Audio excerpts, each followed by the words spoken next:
God has a plan. And today, the first Sunday of Epiphany, we celebrate the opening of that plan here on earth. Now, it's been coming for quite a long time. The Isaiah book, Isaiah is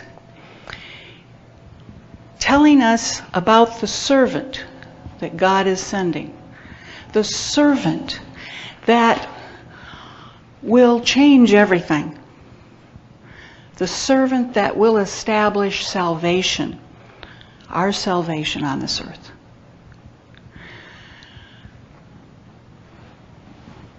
Jesus, baptized from our gospel reading, coming up and being acknowledged by the Father. This is my beloved Son, in whom I am well pleased. And the Spirit of God landing upon him. This wasn't just for the few people on the River Jordan. This is for us too. Because we live in a world that is broken. From the time of the garden, we have been separated from God until this time that Jesus was sent into our world in human form to open the door, to re-establish a connection between us and the Father.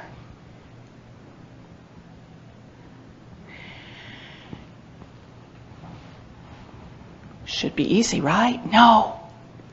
Because in that break, we lost contact. There were a few who believed. Noah, Abraham, Moses, the prophets.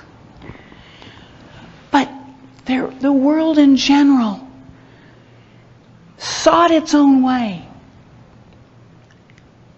You say, well, I want to serve God, yes, but I want to serve Him on my terms. That's not the way it works, folks. We celebrated Christmas. Jesus came into the world as an infant. Not in a palace, but in a barn, whatever you call it. In a manger, laid in a manger, with poor folks around Him. This isn't the world's way of doing things with the greatest power, the King of the universe. No, it would have been very different. And I think this is where we have trouble, is that we are told as baptized Christians, we are children of God. We live in this world, but are not of it. But I don't think we get it. I don't think we understand that there are two realities. The reality of the world is what you see every day in the media and out wherever you go. But God has sent His Son into the world to show us a new reality. The reality that is Jesus the Christ. To return us, recreate us back to what we were supposed to be. Now, Luther tells us, which I have been saying for years, I just didn't know that I was in such good company, that Jesus was totally offensive to the world. His message and Him as servant is an affront. It is offensive in all ways. Why? Why would this gift from God be offensive to us? All I can think of is that Jesus walks into our world not as a soldier of might and force and armor, forcing us to our knees, but as a quiet, loving man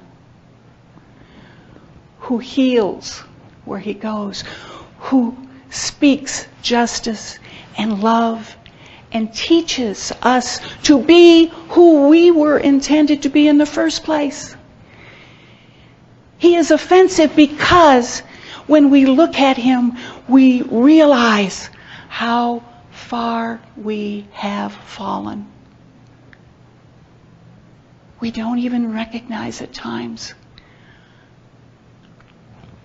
One of the unfortunate things of sin is that it can delude us into believing there's nothing wrong. There is no sin.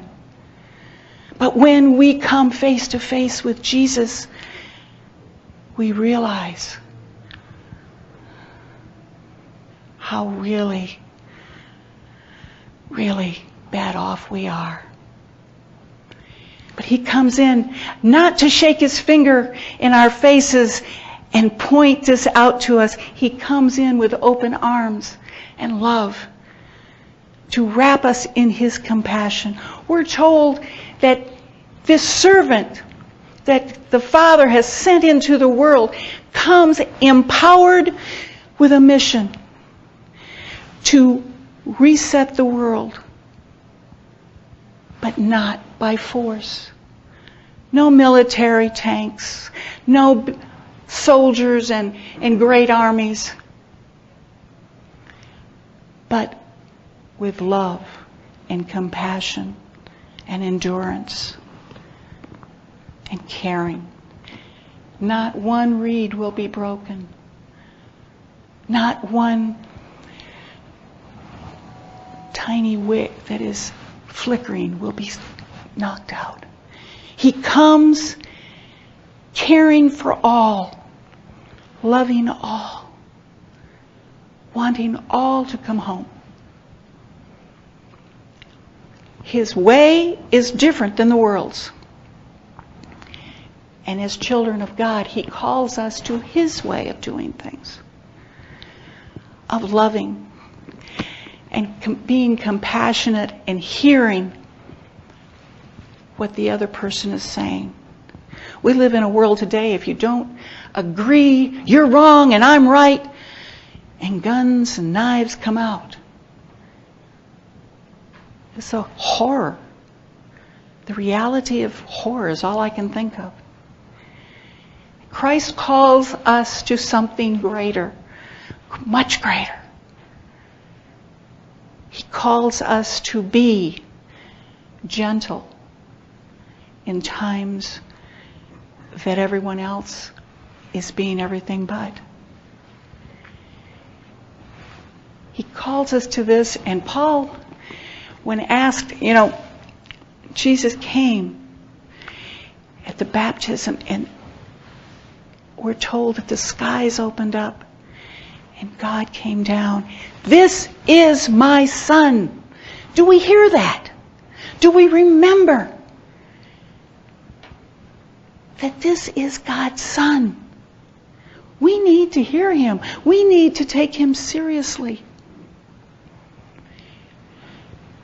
Not too far down the road, we're going to celebrate Easter.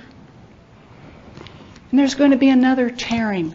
This time the tearing of the cloth in the temple, ripping away the block, the door between the Holy of Holies of God and his people.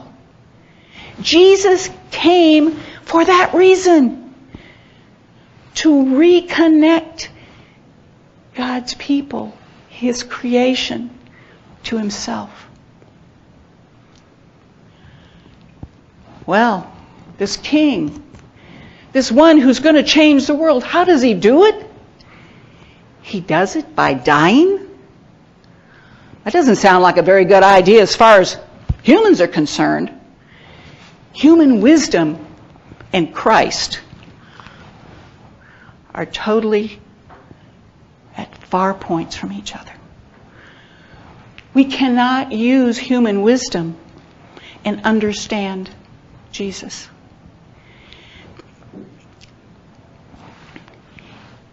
To tell someone who does not believe that the King of the universe, of all that has ever been created, came into this world as an infant, grew up, and went to the cross, suffer and die for our sins so that we could live?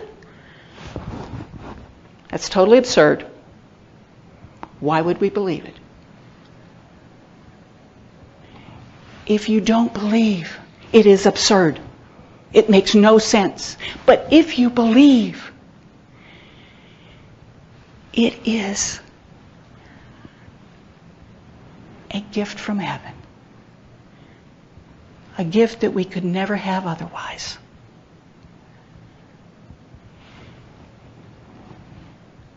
Living the reality of Jesus in the world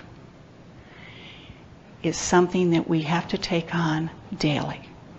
Remembering who we are and whose we are. Yes, we are in the world, the planet Earth, but we are not part of its chaos and its evil. We are here as missionaries for Christ. Remember, we are told to go out and make disciples. Jesus came and made disciples. We are to carry on the work. We are the rest of the story. We go out and share Jesus with a country who, it seems when you look at the media, knows less about him now than they did years ago. But we're called to do it gently. Not angrily, but with all love and caring. This is our call. The first Sunday of Epiphany, as God sets forth His Son and His plan to reconnect, recreate this earth and its humanity to Him. Paul asked the question, well, if God's going to forgive us, does it really matter whether we sin? He's going to forgive us. Why can't we just do what we want to then? I have to say this then. Is that your reaction to the greatest gift that God could ever give? His life, His blood, to save us from hell and damnation? He gives us salvation and forgiveness? That's our reaction to that gift? No, Paul says, no. If we have died in baptism, in our baptism with Jesus, and we have been cleansed and forgiven of sin, how can we possibly think of turning back to live and reconnect with that sin? These are things that the world doesn't understand. We can't play it both ways, folks. You cannot be a child of God and be a child of the world. It doesn't work. That's a fence you cannot ride. But if you invite Jesus into your life, if you open your heart as He is calling you, there's a new world for us all. The reality of Christ, the reality of love and kindness, of compassion, of service to others, caring more for others than we do ourselves, seeking the joy of others before our own, loving, bringing love into the room that has none, letting the world know the joy that is there for all who believe. But it's only there if you believe in Jesus, the Christ. To God be the glory.